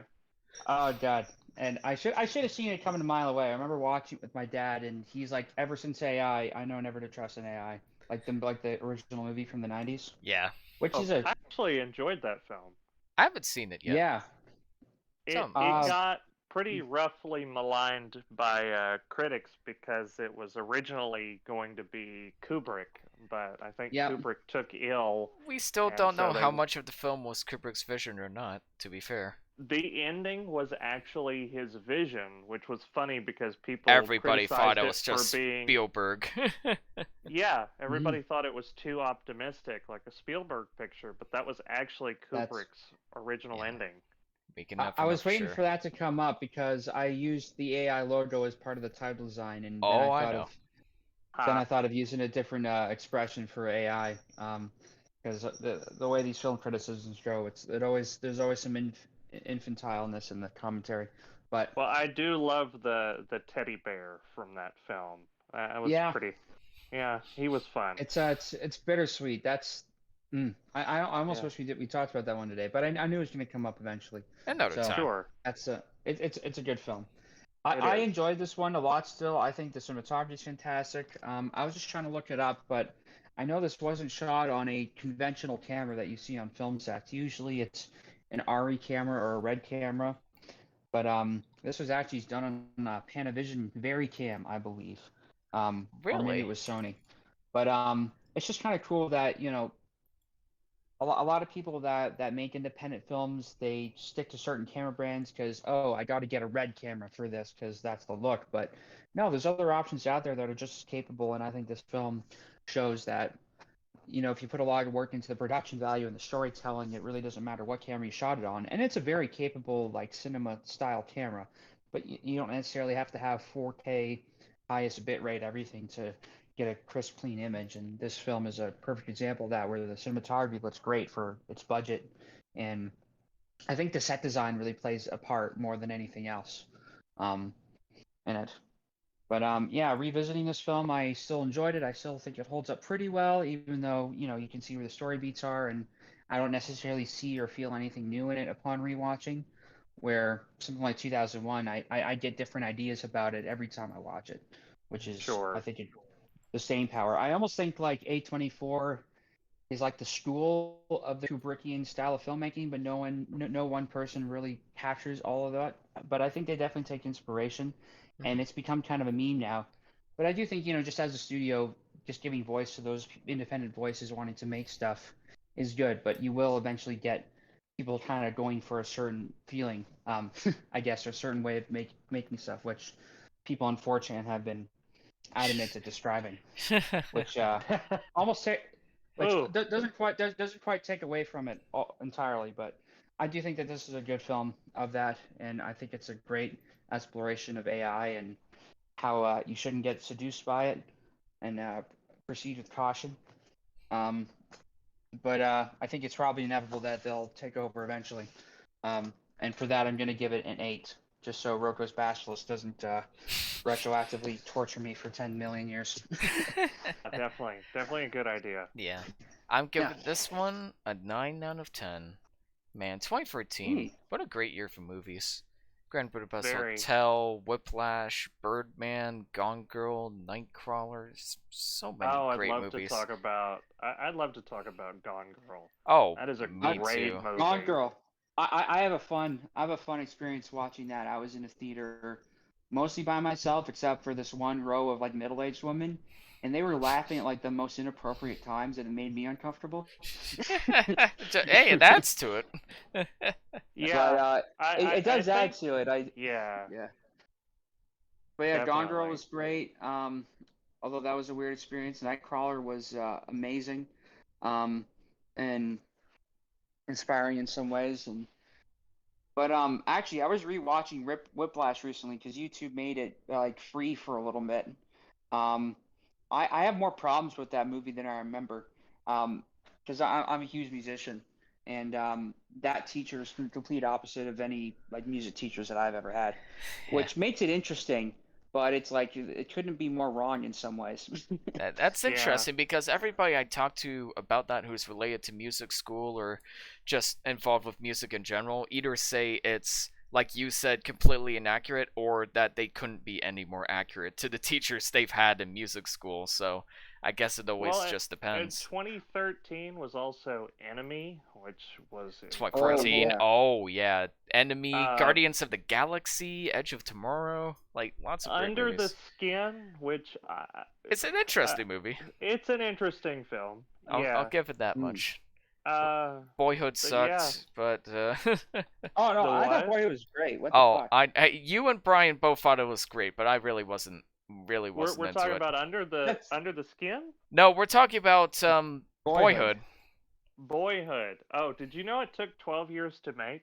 Oh, I know. I don't know if you know, it took 12 years. It really took 12 years to make that. No, it was 12 years to make No, this I film. think You it was have to 12 years. You're shitting on 12 years of hard work and effort. God damn it. Yeah, Mad Max Fury Road also took 12 years to make, and it was actually good. So somebody made the joke that the original title for Boyhood was 12 Years a Slave.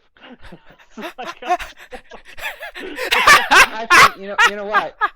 Ian, I will throw you this bone. When I first watched it, I went to the TIFF because I was lucky enough to see it at the TIFF, and I went with my then, the TIFF, the Bell light, the TIFF Bell light box, because phone companies have to own these things. Just okay. If we talk about TIFF on this podcast, that's what we're calling it. 100%. That's what we're calling our coverage for this. Oh, guys, one more movie from 2013 real quick. Love and Mercy. Also American Hustle. Also American Hustle, and also American Hustle Prisoners. was 2013. We're talking about That's what- 2014. Oh, 2014. Okay. Yeah. Well, then I don't get to talk about the epic Kino from 2013 that was the Green Inferno. Anyways, oh, shit in the toilet bowl. oh man. thank you Well, guys. Look, Green Inferno. Yeah. Okay, one last thing. I will say, Green Inferno, as bad as it was, I would rather watch that than Transcendence. Did you guys ever see that? That movie is so boring. It's one of the most it was boring so bad, movies and I it's ever got watched. Such an incredible premise, And it's cast too is so good, but they're all just so wasted. Just... Oh. But Anyway, and he's on doing that another note- movie that looks like an Inception ripoff, but it's weirdly interesting with Hugh Jackman. Oh God, what was it called? We saw a trailer for it, I think, when we went to see The Green Knight. Reminiscence. I'm morbidly curious to see if that film is terrible or not, but it's on my list. I am also interested. So This we'll has see. been another episode of Tuesdays with Moire. Thank you to all who listened in. Thank you, Stephen, for returning once again for another fantastic Thank episode. Our next episode is going to be a suggestion from Devon King. Devon King, what's our episode going to be about? Yes, what would you like to tell us? I thought we were doing yours first. I wasn't prepared. Oh, that's all right. That's all right. Do you want me to do mine first, or do you want to do yours? Well, I've been brainstorming some ideas from what we were talking about here. I mentioned 2010 might be a possibility. Just now that we've talked about 2001, it's opened the floodgate for that. 2010, Doctor Sleep. What's another? You sequel? mentioned 2010 Doctor Sleep. Ooh, that's a good one. Stephen King sequels. Oh, we could do It Chapter. No, I don't want to talk about It Chapter 2. No. That movie makes me mad. Why not Doctor Sleep 2010 and AI? I mean, there's a trilogy. Hey, there you go. Yeah. Interesting. I mean, that's just off top of my head. I guess you're doing films that were almost Kubrick. But yeah, I don't know beyond that one. Yeah, that's a suggestion. You also mentioned Stalker and what was the other movie? Oh, Stalker, Annihilation, because those have some similar ideas in them. Mm-hmm. Yeah. And I'm trying to think of a third one that would pair with that. I'm really just coming off of these off the Stalker, cuff. Annihilation, The Green Knight. The Green Knight.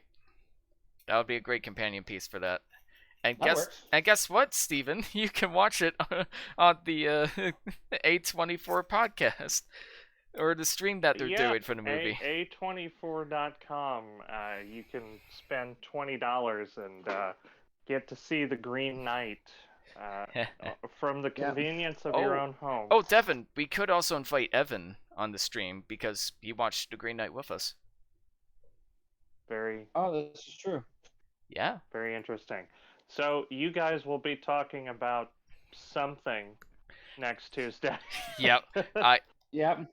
All right, definitely something. So just let me know what you picked, Devon, and we'll go from there. I got my choice made for next week's episode, but I'm not going to reveal what that is quite yet. I want it to be a surprise for you all. Thank you all again so much for listening in, and is it Tuesday yet? Have a great night, guys. Bye-bye. Good night.